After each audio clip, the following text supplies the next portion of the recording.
Assalamualaikum warahmatullahi wabarakatuh. Ketemu lagi dengan Kak Furkan di channel Arif Furkan. Bagaimana kabar Bapak Ibu? Semoga senantiasa dalam keadaan sehat dan diberikan kelancaran di segala aktivitasnya.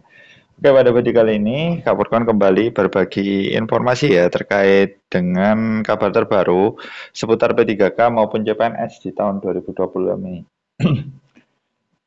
Tapi sebelumnya untuk teman-teman yang baru bergabung ya atau baru saja menemukan video di channelnya Kak Furkan, di sini channelnya Kak Furkan itu membahas soal-soal matematika dari jenjang SMP sampai SMA dan juga informasi up to date ya seputar dunia pemerintahan ya baik kabar tentang ASN, P3K maupun CPNS itu bisa dibahas secara detail ya di channelnya Kak Furkan. Sehingga teman-teman wajib menekan tombol subscribe-nya dan nyalakan lonceng notifikasi supaya teman-teman tidak ketinggalan pada saat Kak Furkan mengupload informasi terbaru ataupun pembahasan materi ataupun soal terbaru terkait matematika ya dari jenjang SMP sampai SMA. Oke, silakan ditekan yang merah-merah itu ya. Oke. Nah, di sini ada informasi terbaru tentang gaji P3K para waktu ya, Bapak Ibu ya. Ini konten 25 September hari ini 2025.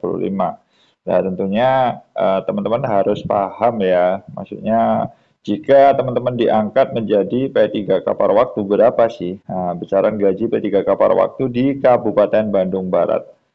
Dan tentunya ini wajib teman-teman pahami ya, untuk tiap daerah itu pasti berbeda ya, Bapak Ibu ya. Berbeda dengan kalau full time sudah ada aturannya. Jadi kalau paruh waktu ini harus dipahami teman-teman ya, tiap daerah itu memiliki apa besaran atau nominal yang berbeda. Jadi eh, tidak sama dengan full time ya. Jadi kalau tiap daerah itu adalah berbeda nominalnya, nominal gajinya itu berbeda untuk nominal gajinya. Sehingga tidak bisa disamakan ya antara daerah satu dan daerah yang lain. Seperti itu Bapak Ibu ya. Nah, tentunya di sini Bapak Ibu bisa perhatikan ini dari Bandung Barat ya Bapak Ibu ya. Tentunya berdasarkan peraturan Menpan RB nomor 16 ya, Bapak Ibu nomor tahun 2025, tentunya gaji P3K per waktu ini diberikan paling sedikit sama dengan gaji yang diterima pada saat menjadi pegawai non ASN atau sesuai upah minimum yang berlaku di masing-masing wilayah.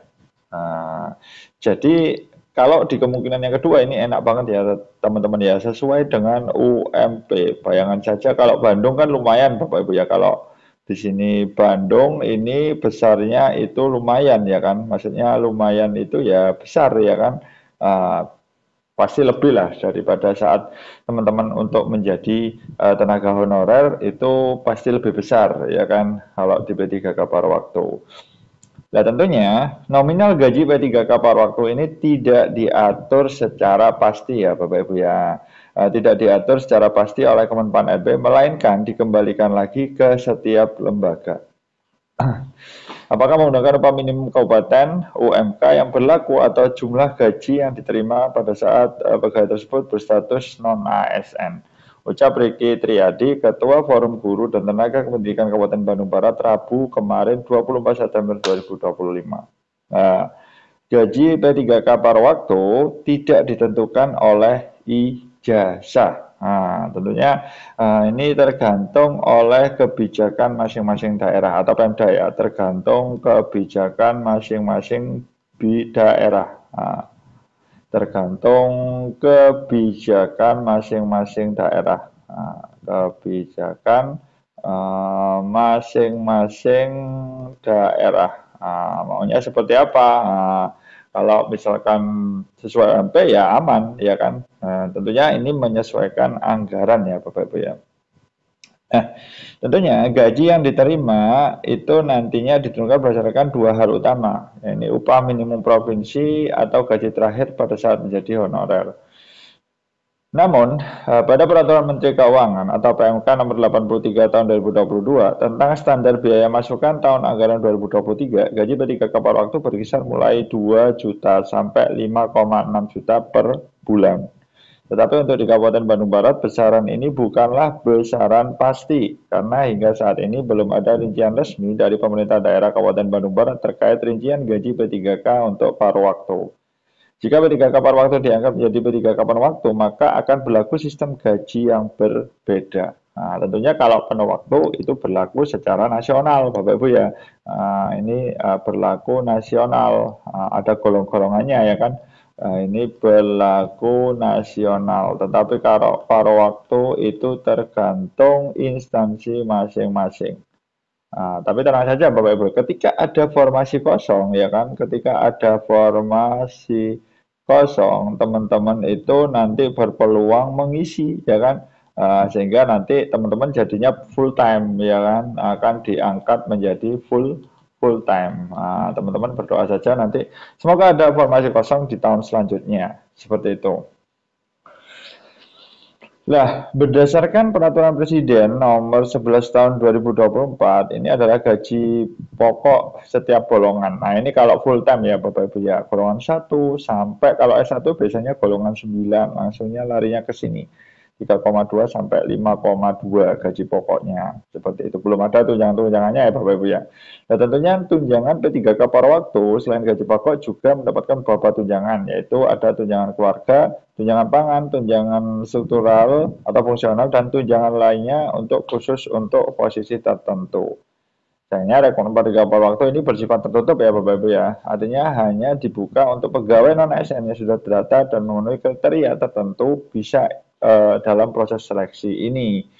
Nah, tentunya sudah mengabdi lah intinya Bapak Ibu ya. Teman-teman ini sudah mengabdi, baru nanti bisa direkomendasi ya untuk P3K paruh waktu. Nah, tentunya sudah mengabdi, teman-teman bisa direkomendasi untuk P3K paruh waktu ya kan, rekomendasi. Nah, seperti itu. Jadi intinya sangat penting ya Bapak Ibu ya untuk memelihara peluang lah untuk menjadi ASN. Dan tentunya maka dari itu nantinya para calon P3K ini wajib diusulkan langsung oleh pejabat bidang kepegawaian instansi masing-masing. Keputusan ini didasari oleh Kemenpan RB nomor 16 tahun 2025 yang menetapkan bahwa mekanisme pengangkatan ini hanya berlaku untuk non-ASN yang telah mengikuti seleksi CSN tahun anggaran 2024 dan para peserta seleksi P3K 2024 yang tidak mendapatkan formasi. Nah, tentunya yang bisa diusulkan ada guru, ada tenaga kesehatan, ada tenaga teknis lainnya, bisa pengelola umum operasional, operator layanan operasional, dan pengelola layanan operasional, dan penata layanan operasional. Nah, tentunya ini semua jabatan yang sangat berpeluang ya untuk diusulkan menjadi P3K paruh waktu. Nah, ini sangat berpeluang Bapak Ibu ya untuk diusulkan menjadi PPPK paruh waktu. PPPK paruh waktu. Sangat berpeluang sekali. Karena itu teman-teman wajib pantau secara berkala ya untuk daerah masing-masing ya Bapak Ibu ya. Karena di sini memang tiap daerah itu memiliki kebijakan yang sangat berbeda seperti itu. Seperti itu dulu informasi dari Kapurkan. Stay tune aja di channel Kapurkan. Selalu informasi update setiap hari. Salam semangat terus dari Kapurkan. Wassalamualaikum warahmatullahi wabarakatuh.